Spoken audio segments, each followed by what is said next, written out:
It's a logical question to ask, why is the St. Louis Sports Hall of Fame inducting a sculptor? The answer is simple. Harry Weber is a brilliant sculptor of famous sports figures. His body of work includes about 200 large commissioned sculptures in public view in 18 states, the Caribbean, Africa, and China. His work is known the world over. But we are most familiar with Harry's work in St. Louis and in Springfield at the Missouri Sports Hall of Fame. He's produced 22 sculptures in the St. Louis area. His work of Hall of Famers is a destination at Busch Stadium at the Plaza of Champions. His work depicting Stan Musial and Ozzie Smith, Lou Brock, Red Shandies, and Bob Gibson are lifelike. In fact, his statue of Gibson was named the top baseball statue in the country by SB Nation. Around the corner, you'll see a bust of Jack Buck at the KMOX microphone. In Springfield, at the Missouri Sports Hall of Fame, Harry created 30 larger-than-life busts of Missouri sports legends and several larger-than-life statues of Stan Musial, Payne Stewart, Bill Verdon, and others. Stop by Enterprise Center, and you'll see Bernie Finucco. Go to TD Garden in Boston, and there's a life-size statue of Bobby Orr. And down the road at Boston College, a statue of Doug Flutie throwing the famous Hail Mary pass. In Columbia, Missouri, at the basketball arena, there's a 9-foot statue of the legendary coach Norm Stewart. At the football field, a bigger-than-life statue of the Hall of Fame coach Don Farrow. At Lindenwood College, a large figure of Lou Brock doing his famous pop-up slide.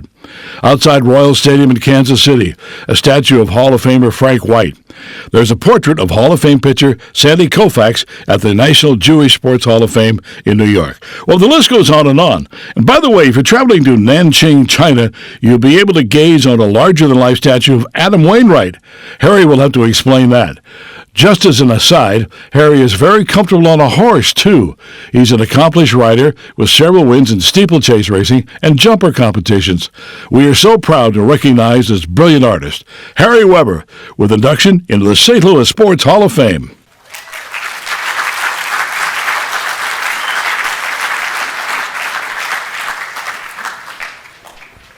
Harry, let's start right away with the China project that you have going. Yeah, that's really an interesting one. Tim Herman, St. Louisan, who moved to China, had the idea that Nanjing, China was our sister city for 40 years, one of the longest sister city associations in history, and it was coming up this year, and they wanted something typically St. Louis. So we decided what could be more St. Louis than a St. Louis Cardinal baseball player, and I picked out Adam Wainwright because I thought he probably had the most balletic follow-through of any pitcher in the world, and it just looked like a gorgeous piece of art.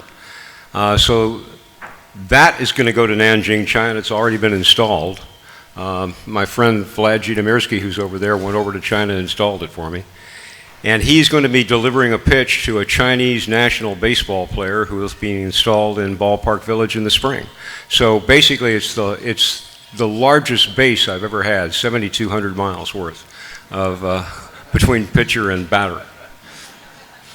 You're a St. Louis native, and of course our Blues just beat the Boston Bruins, but you did the statue of Bobby Orr for the Boston Bruins. That's right, yeah. It was one of those statues in Boston that all grew up out of the Doug Flutie statue we did. The Bruins saw it and wanted a statue of Bobby Orr.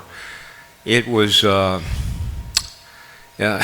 quite a sensation in the Boston papers. They also wondered why a St. Louis artist was doing a statue of a Boston Bruin. But, and it was terrifying the day we put it up. We only had 5 months to do it, which is about 5 months shorter than we normally take. And we were still putting the patina on it the night before we had to deliver it to Boston. And they had it unveiled, and there must have been 3,000 people outside the garden, chanting, "Bobby, Bobby." And I was terrified that they wouldn't like it when they pulled it off. And it was nice, and then all the Bruins fans went, "Harry, Harry." It's all right. I bet some people would like to know, and I'd like to know, once you're commissioned to do a sculptor, where do you start? Oh, it varies. But it's interesting because most of the sculptures we do of sports figures in particular, they are leaping in the air. Like, for instance, the Bobby Orr statue is 1,200 pounds of bronze suspended on his right toe. And you can't get people to pose for that. You can't say, okay, jump up in the air, hold that. So you go back to films and sketches and this kind of thing. And for most of the older players, all we had was 1 or 2 good pictures, which was great from one angle, but sculptors have to work 360 degrees around. So we usually start with sketches, then we go with a small model like you see here. This was supposed to be a 9-foot statue of Kurt Warner and Falk doing the option play. And this is what we started with. This is a small maquette, and then from there you make the larger statue. But it starts different every time depending on what kind of source material we have. And by the way, since Harry mentioned this, we have this here because he has donated this to us, and we are going to sell it for donation to the Hall of Fame. So anybody interested? There's only two in the world at this point, right? That's right. And the mold is gone. This is basically the only one left. And this is, again, there's a picture that accompanies this of the many times that Kurt Warner handed the ball to Marshall Faulk in Super Bowl season. So it's, for you collectors, it's a magnificent trophy. So how has the process changed in Sculptor over the years for you? It basically hasn't changed much in 2,000 years. It's still a pretty messy operation, and it is a team effort. Unlike the artist up in his garret that is composing all by himself, I work with the same bunch of people for the last 25 years, and they're invaluable. And I present all the problems, Vlad solves them all, and we get it put up. But basically, it really hasn't changed much, but it's a very, very time-consuming operation. I saw your list on the Dred Scott Foundation site of all the sculptors. It goes on for pages, folks. Do you have a number, how many you have done in your career? We've put up about 150 or so across the country, China, England, all the countries. And is the China one now the one that's farthest away? Yeah, that's 7,200 miles away. We've got Pele in Africa, but I don't think that's quite as far. Is for Pele. Yeah. Anything else coming along that you could sneak peek us that you got?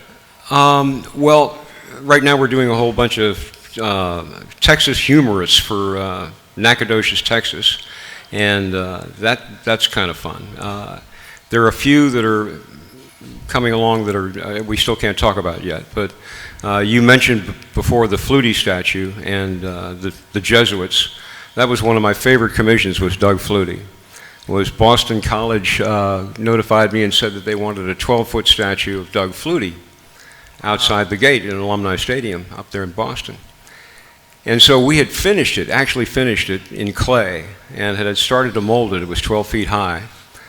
And I got a call from the president of Boston College, who said, and I wish I could remember his name, it's Father something, but he said, "Mr. Weber." I said, "Yes." "How tall is that statue of Mr. Flutie?" And I said, "Well, it's 12 feet high. That's what the athletic department ordered." And he said, "Are you aware of how tall the statue of St. Ignatius Loyola might be?" And I said, "No." He said, "Well, that's only 10 feet tall, and we can't have a football player bigger than a saint." So we had to resculpt the whole thing, and now Doug Flutie is 8 feet tall, which is still pretty much taller than Doug Flutie.